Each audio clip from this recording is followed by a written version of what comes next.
Assalamu alaikum wa rahmatullahi wa barakatuhu. My dear brothers and sisters and viewers of IQRA TV, welcome to another one of our unique programs. This time we're outside the studio. We're visiting one of our local gyms here to see how young people are engaged in activities which brings them into the physical environment of learning some really good skills around physical, boxing, etc. And also taking them away from the streets and giving them something really valuable to do and to become part of a wider family. So today we are here at the Lights Out Boxing Gym in Bradford, which is established by Hasb-e-Haal, who is with me, and supported by Mr. Amir Hussain, who is one of the local businessmen and a former councillor. So today is all about activities for young people, what young people are getting engaged in, how young people are being diverted from activities without antisocial behavior, and what we want to do is showcase some of the good work that is going on in Bradford, which in the past has not had one of the best reputations. So Brother Inza, Assalamu alaikum wa rahmatullahi wa barakatuh. Brother Amir Sahib, Assalamu alaikum wa rahmatullahi wa barakatuh. Welcome to IQRA TV. Welcome to this program. Can I first start by asking you, obviously you look as if you're a boxer yourself. Yeah, have you boxed in the past? Yeah, I have, yeah. You did box as well? That's right, yeah. And was that as an amateur? Or yeah, as an amateur. You didn't go into the professional? No, never went into the pro scene. Obviously you used to work before, you're a full-time employed person. Yeah. So you did this as a hobby, did you? Yeah, as a hobby, yeah. All right. So what got you into boxing in the first place? Well, I used to get bullied in school, to be honest with you. Right. So that led me to get into a bit of mixed martial arts, but then I took a career in K1 sports. I had 46 bouts there as an amateur, and then when the club closed down, I made a small switch to boxing. Right. And then from there went into coaching. Right. So I've been coaching now for the last 18 years nearly now. So you're a qualified boxing coach? Professional coach, yeah. Oh, was that a UK qualification? Yeah, UK qualification. Because I believe you've been to the States as well, haven't you? I have, yes, that's right. I heard somebody tell me that you actually did some training with Floyd Mayweather, was it? Yeah, with the Mayweather camp, yeah. Now that means Floyd Mayweather was one of the icons of the boxing world. Absolutely. Absolute massive, like Muhammad Ali and some of the others. Obviously Muhammad Ali was the greatest of all. Absolutely. Yeah, and Floyd Mayweather wasn't that far behind. So how was that experience? That was a fantastic experience. I'd been talking to him for a number of years, and then eventually went down and showcased some of my skills as well, mixed it up, and they were really impressed. Right. I got to know them, they looked after me, they picked me up from the airport. I more or less trained with them and observed some of the legendary trainers that are still there today, like Eddie Mustafa, who used to spar with Muhammad Ali, right. Roger Mayweather, and then Floyd Mayweather Senior's father. These guys are greats. So I was able to learn and study under these guys. All right. How long did you study there? I was for a total of 9 weeks. 9 weeks? Yeah. That's quite a substantial time. It is, yeah. When you're there every single day, All right. No wonder you look so fit still. Yeah. So obviously you started this gym. Yeah. Right.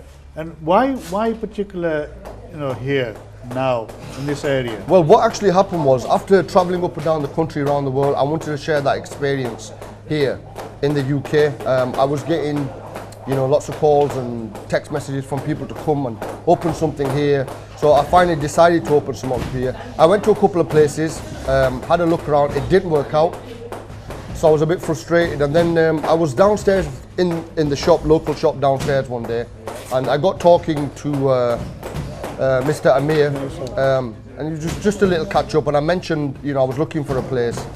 And then he said, well, we have a place upstairs that's available, but there's a lot of stuff from the cash and carry here, and would you be interested in it? So I said, why not? I'm looking for a place. So I went upstairs, had a look, and immediately thought, you know what, this is something that, we could turn into a boxing gym. Right. And being in the community, I saw massive progress. And the community around here is mainly Pakistani Muslim community. That's right, yes. Well, the vast majority of the residents are of Pakistani origin. Yeah. Right. So what were the young people doing before this was established? One of the issues around young people, regardless of what color they are, yeah, is getting involved in antisocial behavior. Antisocial behavior, crime, a lot of drugs. a lot of car thefts and gang violence and things. So a lot of that stuff was going on in the area at the time. When we opened the gym, eventually opened it, myself and Mr. Amir, we worked extremely hard to shift all this stuff. We had a few local lads with us. We managed to shift all this stuff, and we believed in the project. And when we opened, it's been a massive success since day one. I mean, we've got like 100 children in this place off the streets. They could be out there doing terrible things. Yes. But we're here now. And so obviously one of the benefits has been not just improving the physical health of young people, is actually diverting them from some other activity which might not be conducive for them or for the community. So I mean, how long have you been here now? We've been here for just under a year now. Just under a year. And in that 1 year, you've got 100 young men coming here, learning to box, etc. And how many of your boxers actually fight, amateur fights? We have 15 amateur boxers. Right. 3 of them have already fought and won.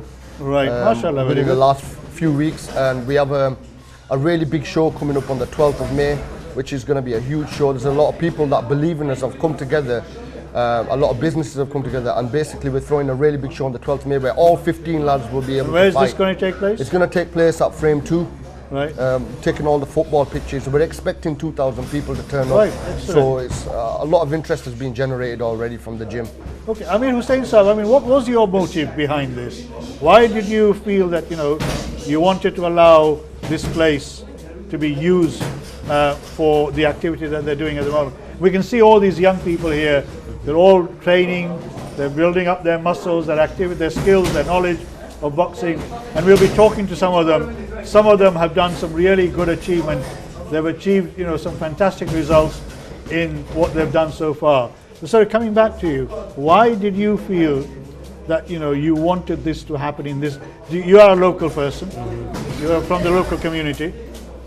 I believe, like everybody else around here, that I think it's that the children are our real future of any community, no matter what community you come from. So I've always held that belief that children are our future, so that in mind, I think I've been working in the local area for maybe past 20 years or so.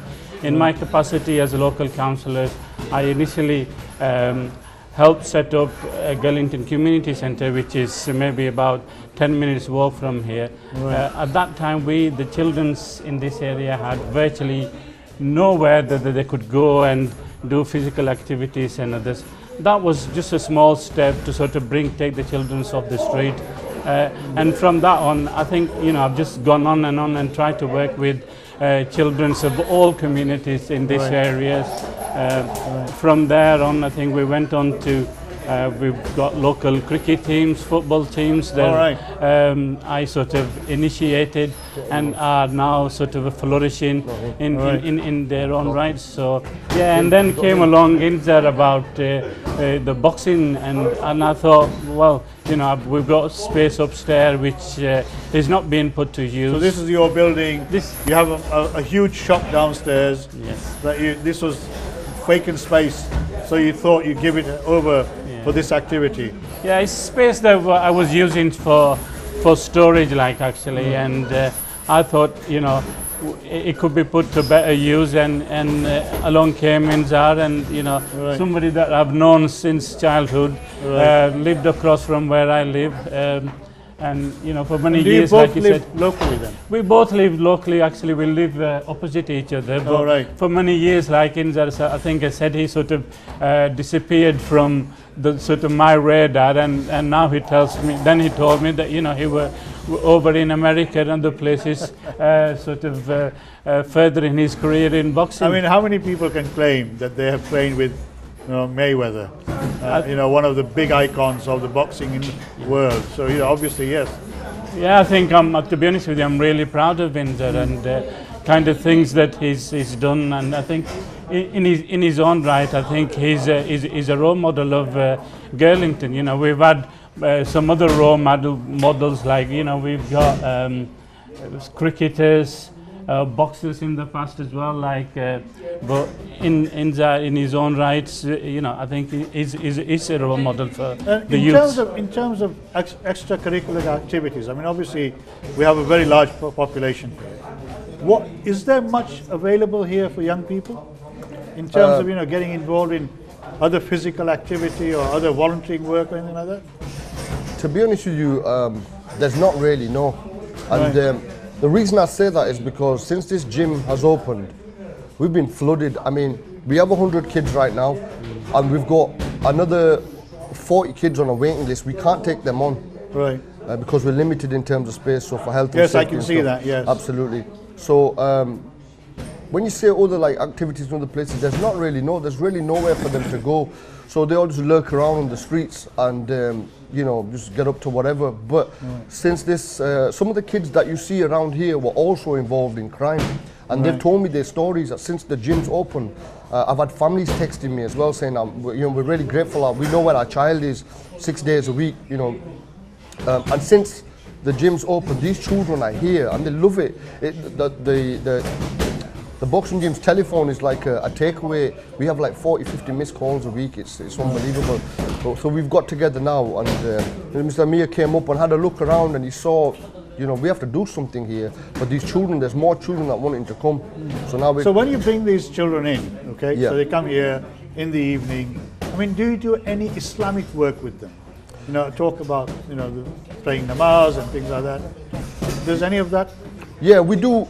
We do keep it to. We do talk bits and bats about the community outside, some of the real issues that are going on, like bullying and things like spending too much time on the internet, things like that. Not talking to the kind of wrong people, staying away from bad crowds. So we do give them that side of it as well, because we have their full attention. And when they, young children, you can sort of talk to them about things like that. So we do try to encourage that as well. It is very important. I mean, that is fantastic, and that's absolutely vital. It's needed. But one of the other things is giving them Islamic knowledge as well. Absolutely, 100%. Yeah. So do you have, Maulanas or somebody coming in who comes and talks to them about the value of being good Muslims, etc., making sure they pray their salah. It's. Sorry, excuse me. Yeah, I think like Inza said, I think we're limited to how much we can actually do on. But every day we get in more and more people involved with this project. As you can probably see at the back, we have further rooms at the back and the side which we are sort of intending to utilize. And I think that is the sort of time that we can. We've got a mosque on the top, a mosque at the bottom, a new mosque being built just down the street. We've had a new mosque built at the top. So we are actually in the middle of the community where everything is actually happening. Right. And as Inza said, because we've always sort of been up and running since August, since August last year, and I think in boxing terms, I think we have come a long way. But like you said, I think there is room to sort of do other things. Well, obviously, I've noticed that you have limited space here. There's no doubt about it. And I know you have plans to extend, and you have provided what looks like a very large floor area for the boxing club to move into. And I think that's very generous of you, because obviously you can see that the success of having 100 children, one boxing ring is not going to be enough for you if you're going to moving forward. Yeah, I think Inza tries to do what to do is sort of rotate things. So I think on different days he's got different age sort of children coming and doing sort of their boxing skills. And do you get any funding from outside? Other than, I presume, you have a subscription? To be honest with you, we've not had any funding whatsoever. Right. But now that we're established and we're sort of following in that direction to set ourselves up, because we are a community interest as a community charity as well. Right. We are heading in that direction now to start applying for West Yorkshire, police and various other places for it. But ideally, the long-term plan, what we ideally want to do is, I don't know if you've seen some of these local places that they're sort of linked to schools where children, when they get excluded and stuff, they can go into these places and you can teach them, various other things, carry on with their school and stuff. Ideally, that's where we want to head, where we can sort of bring them children in and I So think, I mean, all these think young- we're already talking to the deaf children. So we're Yeah, we're talking to the also. Yeah, we're also talking to the deaf children as well, Sure. centre as well. So they're quite interested in joining on Right. board. And this is young school Yes. age children or Yes. School-age people who've children. left school. People at school and people who have left school, Right. you know, because we also cater for them as well, but we are in talks with them now as well. So that'd be fantastic as well, because we'll be able to show what we can provide, you know. I mean, in terms of, you know, you're saying that some of the young men who come to you were previously involved in what you would call, you said, criminal activity or, you know, antisocial behavior. I mean, obviously these people, have they changed their lives now by joining the gym, becoming, you know, much more interested in doing something like boxing, getting more physically, you know, fit, etc. 100%. I mean, when you get the chance to interview some of these kids, you'll hear some of the stories, real life stories, some of the situations that they've come out of. Since the gym's been open, they're grounded, they're locked here. They have a program to follow. Some of those kids have actually been out and they've fought as well. And the feeling to come back with a medal is unbelievable. And they're just working, they're a lot more hungrier, they're working even harder now. So it has changed a lot of lives. I see. So, I mean, in terms of, at the moment, obviously you say you've got 100 children. You know, that's throughout the week. You get people coming in every day of the week. Yeah. Right? I mean, if you expand, inshallah, which you will be doing, hopefully very soon, I mean, how big is your capacity going to be? We could get anything from what, 200, Right.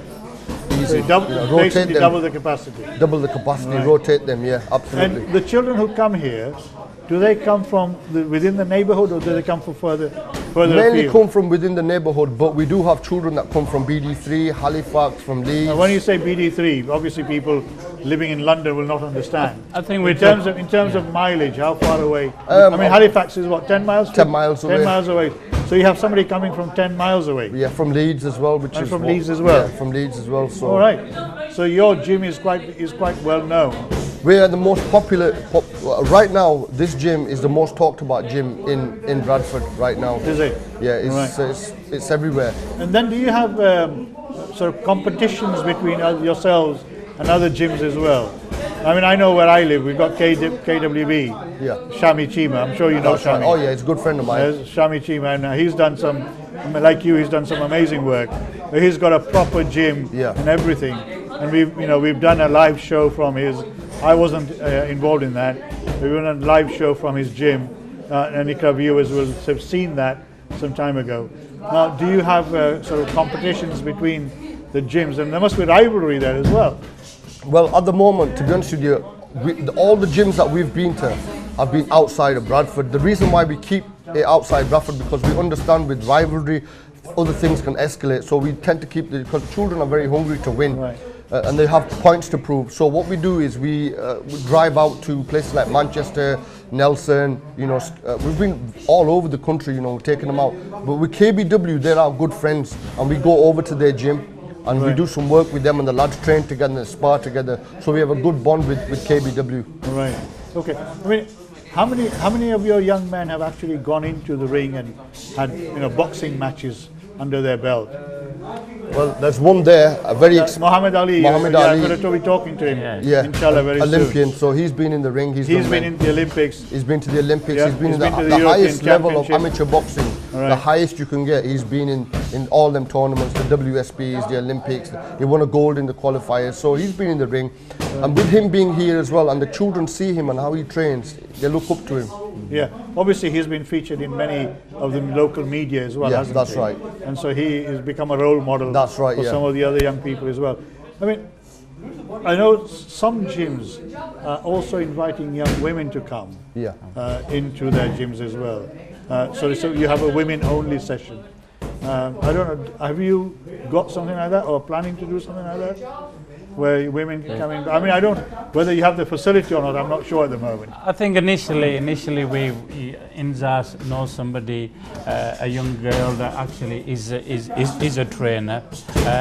But I think in the end of the day, it's the capacity we have here that actually is our main enemy. That's why I say whether you have the facility. Yeah, we have some small girls who are showing a lot of interest, and I think the odd day we cater for them. But in our long-term plan is, of course, because you won't believe how much interest is actually shown by parents who want to send their girls here, but because of the lack of facilities and the space we have here is our main enemy. But rest assured that is something that me and Inzad have talked about, and we would love to do that, I think, in the next thing. So because what we have is, on the other side, we have the capacity here to sort of even sort of separate the boys and girls to meet all the requirement as well. Like, so that's not an issue for us.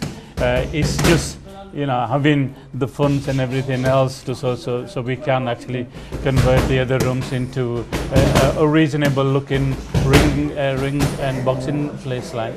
Okay, I mean, in terms of, you say there's very little facility for young people, and we've seen over the last maybe 20 years or so, youth service has been virtually decimated. All the funding for the youth service has been destroyed. Is there anything that the council is doing at the moment which you can say could help you in making this facility even better? I mean, does Bradford Council still have any element of youth work going on that you're aware of? Well, I think I'll probably be able to answer better than Well, you're a former councillor. So you're a former councillor, yes. Yeah. So in terms of youth services in this particular area, we are actually a bit limited. I think when I was last in council, maybe 4 or 5 years, so youth services was badly hit by our cuts. We have, like I said, a community centre down the road, but where different activities take place, but and we have another youth centre at the top. But in terms of much activities taking place, no. There are bits and bats that are actually happening between the two places, but I think if it comes down to any real output, I think if anybody is doing that here, it is actually us and Inza that actually. So, is there any other sporting activity? I know you mentioned cricket, and we're going to be going for a break very soon. Yeah. But I mean, you mentioned cricket earlier, about cricket teams, etc. Is there anything else happening within this community? I think I think it would be wrong for. Well, it would be unfair not to mention. We had Adil Rashid actually, who grew up, who is a dominant player in the England team now. Actually, Adil grew up on Fairbank Road. Oh, is he one of the local boys? He's a true true local boy. Actually, grew up on Fairbank Road where me and Inzar live as well. I think that's something that we can really shout about as well. And I think we've got a football team that's I think is won in their own leagues for past 3 or 4 years as well consecutively. Mashallah, very good. So in terms of cricket and football, I think we have something to shout about, but a lot more to do. Yeah. Obviously, I hope so far, our dear viewers, you enjoyed our discussion that we've had. It's been really fascinating to hear how Inzar started off, personally being involved in boxing, and then he's transferred that knowledge and experience to these young people here. He's helped a lot of these young people to divert themselves into some fantastic activity. And then I'll be talking in the second half to some of the young people, and Muhammad Ali in particular and others who have achieved quite a lot in a very short period of time. And I'll come back to you, inshallah. In the meantime, take care, look after yourself, and I'll be joining you soon. Inshallah. Assalamu alaikum wa rahmatullahi wa barakatuh.